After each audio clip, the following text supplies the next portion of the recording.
আসসালামু আলাইকুম, সবাইকে স্বাগত জানাচ্ছি আমার দেশ টপ নিউজে। আপনাদের সঙ্গে আছি আমি হুমায়রা নাওচিন।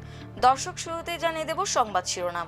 শাওয়াল মাসের চাঁদ দেখা যায়নি, সৌদি আরবে ঈদ শুক্রবার। নীলসাগর এক্সপ্রেসের 9 বগি লাইনচ্যুত, অর্ধ শতাধিক আহত, তদন্ত কমিটি গঠন। সদরঘাটে 2 লঞ্চের সংঘর্ষে নিহত 1, নিখোঁজ 2। ট্রেন দুর্ঘটনায় ক্ষয়ক্ষতি কমানো ও দুর্ভোগ এড়াতে প্রয়োজনীয় ব্যবস্থা নিতে প্রধানমন্ত্রীর নির্দেশ। গুম, খুন ও জুলাই শহীদ পরিবারে ঈদ উপহার পাঠাচ্ছেন তারেক রহমান। জ্বালানিবাহী আরও 5 জাহাজ চট্টগ্রাম বন্দরে। ঈদ যাত্রায় অতিরিক্ত ভাড়া আদায় 20 বছরের রেকর্ড ভঙ্গ হতে চলেছে, যাত্রী কল্যাণ সমিতির অভিযোগ। দর্শক, শুনছিলেন সংবাদ শিরোনাম, এবারে বিস্তারিত। মধ্যপ্রাচ্যের দেশ সৌদি আরবের আকাশে শাওয়াল মাসের চাঁদ দেখা যায়নি, ফলে বৃহস্পতিবার দেশটিতে পবিত্র রমজান মাসে 30 দিন পূর্ণ হবে এবং পরদিন শুক্রবার উদযাপিত হবে পবিত্র ঈদ উল ফিতর। গালফ নিউজ জানিয়েছে, বুধবার শাওয়ালের নতুন চাঁদ দেখা না যাওয়ায় শুক্রবার ঈদ উল ফিতরের তারিখ ঘোষণা করেছে সৌদি আরব। এদিকে সাধারণত সৌদি আরবের একদিন পর দেশে পবিত্র ঈদ উল ফিতর উদযাপিত হয়। এই হিসেবে আগামী শনিবার দেশে পবিত্র ঈদ উল ফিতর উদযাপিত হতে পারে, তবে আনুষ্ঠানিকভাবে বাংলাদেশে ঈদের তারিখ ঘোষণা করা হবে বৃহস্পতিবার। এদিন হিজরি 1447 সনের পবিত্র শাওয়াল মাসের চাঁদ দেখা ও ঈদ উল ফিতরের তারিখ নির্ধারণে বৈঠকে বসবে জাতীয় চাঁদ দেখা কমিটি। ওই বৈঠক থেকে দেশের আকাশে শাওয়ালের চাঁদ দেখার সাপেক্ষে আনুষ্ঠানিকভাবে ঈদের তারিখ ঘোষণা করা হবে। ঢাকা থেকে চিলাহাটিগামী নীলসাগর এক্সপ্রেস ট্রেনের 9টি কোচ লাইনচ্যুতের ঘটনায় 66 জন আহত হয়েছেন বলে জানিয়েছে রেলপথ মন্ত্রণালয়। লাইনচ্যুত হওয়ার ঘটনার কারণ অনুসন্ধানে 4 সদস্যের একটি তদন্ত কমিটি গঠন করা হয়েছে। বুধবার সংবাদ মাধ্যমে রেলপথ মন্ত্রণালয়ের জনসংযোগ কর্মকর্তা রেজাউল করিম সিদ্দিকীর পাঠানো সংবাদ বিজ্ঞপ্তিতে এ তথ্য জানানো হয়। বিজ্ঞপ্তিতে বলা হয়, সকালে ট্রেনটি ঢাকা থেকে চিলাহাটির উদ্দেশ্যে ছেড়ে যায়। সকাল 6টা 45 মিনিটে যাত্রা শুরুর পর সান্তাহার স্টেশন অতিক্রম করে তিলকপুর স্টেশনের দিকে যাওয়ার সময় বগুড়া জেলার আদমদিঘি উপজেলার বাগমারি এলাকায় পৌঁছালে 9টি কোচ লাইনচ্যুত হয়। দুর্ঘটনায় মোট 66 জন আহত হয়েছেন। এর মধ্যে নওগাঁ সদর হাসপাতালে 20 জন চিকিৎসাধীন রয়েছেন। প্রাথমিক চিকিৎসা শেষে 40 জনকে ছেড়ে দেওয়া হয়েছে এবং আরও 6 জনকে বগুড়া আদমদিঘি উপজেলা স্বাস্থ্য কমপ্লেক্সে চিকিৎসা দিয়ে ছেড়ে দেওয়া হয়েছে। এ ঘটনায় প্রধান পরিবহন কর্মকর্তার নেতৃত্বে 4 সদস্যের তদন্ত কমিটি গঠন করা হয়েছে। রাজধানীর সদরঘাটে 2 লঞ্চের সংঘর্ষে এক যুবক নিহত হয়েছেন, আহত হয়েছেন এক অন্তঃসত্ত্বা নারী। এছাড়া 2 জন নিখোঁজ রয়েছেন বলে জানা গেছে। নিহত যুবকের নাম সোহাগ, আহত নারীর নাম রেবা। বুধবার রাতে কোতোয়ালি থানার ওসি শাহ মোহাম্মদ ফয়সাল আহমেদ এ তথ্য নিশ্চিত করেছেন। তিনি বলেন, লঞ্চ সংঘর্ষের ঘটনায় একজন নিহত হয়েছেন, তার নাম সোহাগ। রেবা নামে একজন অন্তঃসত্ত্বা নারী আহত হয়েছেন, তাকে হাসপাতালে ভর্তি করা হয়েছে। নিহত ব্যক্তির মরদেহ মিড ফোর্ড হাসপাতালের মর্গে রয়েছে। আহত নারী ওই হাসপাতালে চিকিৎসাধীন রয়েছেন।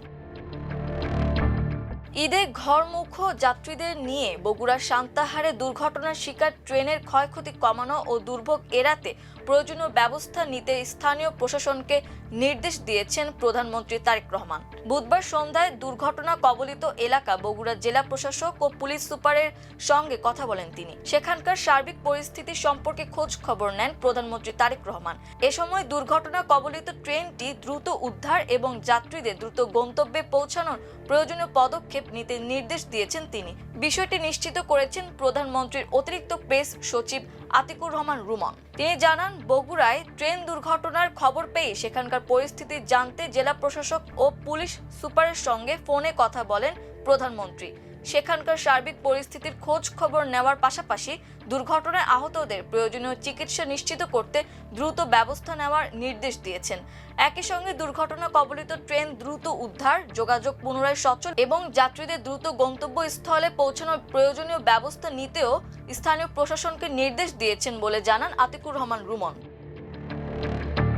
বিগত সময়ে গুম, খুন ও নির্যাতনের শিকার ব্যক্তিদের পরিবারে ঈদ উপহার দিচ্ছেন বিএনপির চেয়ারম্যান ও প্রধানমন্ত্রী তারেক রহমান। গত 17 বছরে গুম, খুন, নির্যাতনের শিকার পরিবার ও 24-এর ছাত্র জনতার গণ অভ্যুত্থানে শহীদ পরিবারের সদস্যরা এই ঈদ উপহার পাবেন। গতকাল মঙ্গলবার থেকে প্রতিটি জেলায় ভুক্তভোগী এসব পরিবারের জন্য প্রধানমন্ত্রীর ঈদ উপহারের টাকা পৌঁছে যাচ্ছে।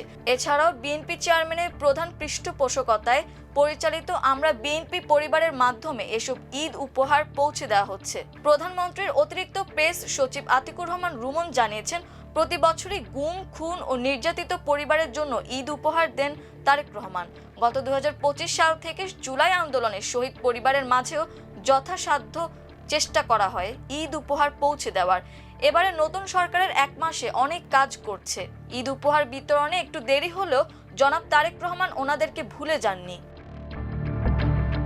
মধ্যপ্রাচ্যে যুদ্ধ পরিস্থিতি ও হরমুজ প্রণালী বন্ধ থাকা সত্ত্বেও চট্টগ্রাম বন্দরে জ্বালানিবাহী জাহাজ আগমন অব্যাহত রয়েছে। মঙ্গলবার সকাল থেকে বুধবার সকাল পর্যন্ত 24 ঘন্টায় আরো 5টি জাহাজ বন্দরে নোঙর করেছে, যার মধ্যে 3টি ডলফিন জেটিতে ভিড়ে তেল খালাস শুরু করেছে এবং 2টি বহির নোঙরে রয়েছে। 3 মার্চ থেকে গত 14 দিনে মোট 23টি জাহাজ জ্বালানি নিয়ে এসেছে, যার মধ্যে 18টি ইতোমধ্যে খালাস শেষ করে ফিরে গেছে। কর্তৃপক্ষ জানিয়েছে চলতি মাসে আরো কয়েকটি জাহাজ আসবে। বিপিসি বলছে, নিয়মিত সরবরাহ থাকায় দেশে বড় কোনো জ্বালানি সংকটের আশঙ্কা নেই। আতঙ্কে অতিরিক্ত তেল মজুতের প্রবণতা থাকলেও এখন পরিস্থিতি স্বাভাবিক রয়েছে। এবারে ঈদ যাত্রায় অতিরিক্ত ভাড়া আদায়ের নৈরাজ্য গত 20 বছরের রেকর্ড ভঙ্গ করতে চলেছে বলে অভিযোগ করেছে বাংলাদেশ যাত্রী কল্যাণ সমিতি। ঈদ যাত্রায় ভাড়া নৈরাজ্য ও যাত্রী হয়রানি পর্যবেক্ষণের এক সংক্ষিপ্ত সমীক্ষা তুলে ধরে বুধবার দেশের গণমাধ্যমে পাঠানো এক বার্তায় বাংলাদেশ যাত্রী কল্যাণ সমিতির মহাসচিব মোহাম্মদ মোজাম্মেল হক চৌধুরী এমন অভিযোগ করেন। সমিতির পর্যবেক্ষণে বলা হয়, সরকারি নির্দেশনা উপেক্ষা করে দেশের প্রায় 87% বাস, মিনি বাসে অতিরিক্ত ভাড়া নেওয়া হচ্ছে। ইতোমধ্যে রাজধানী সহ বিভিন্ন নগরে সিটি বাসেও এ প্রবণতা শুরু হয়েছে। প্রতিবেদনে উল্লেখ করা হয়, ঢাকা থেকে বিভিন্ন রুটে ভাড়া কয়েক গুণ পর্যন্ত বৃদ্ধি পেয়েছে। যেমন ঢাকা পাবনা রুটে 550 থেকে 600 টাকার ভাড়া 1200 টাকা, ঢাকা রংপুর রুটে 500 টাকার ভাড়া 1500 টাকা এবং ঢাকা ময়মনসিংহ লোকাল রুটে 250 টাকার ভাড়া 600 টাকা পর্যন্ত আদায় করা হচ্ছে। সমিতির হিসাবে ঈদে দূরপাল্লার প্রায় 40 লাখ যাত্রীর প্রতিজনের কাছ থেকে গড়ে 350 টাকা করে অতিরিক্ত আদায় করা হলে মোট অতিরিক্ত অর্থ দাঁড়াবে প্রায় 121 কোটি 80 লাখ টাকা। অন্যদিকে সিটি সার্ভিসে 60 লাখ যাত্রীর কাছ থেকে গড়ে 50 টাকা করে বাড়তি নিলে আরো 26 কোটি 10 লাখ টাকা আদায় হবে। সব মিলিয়ে এই অঙ্ক দাঁড়াবে প্রায় 148 কোটি টাকা। দর্শক, এই ছিল আমার দেশ টপ নিউজে। এতক্ষণ আমাদের সঙ্গে থাকার জন্য অসংখ্য ধন্যবাদ। আল্লাহ হাফেজ।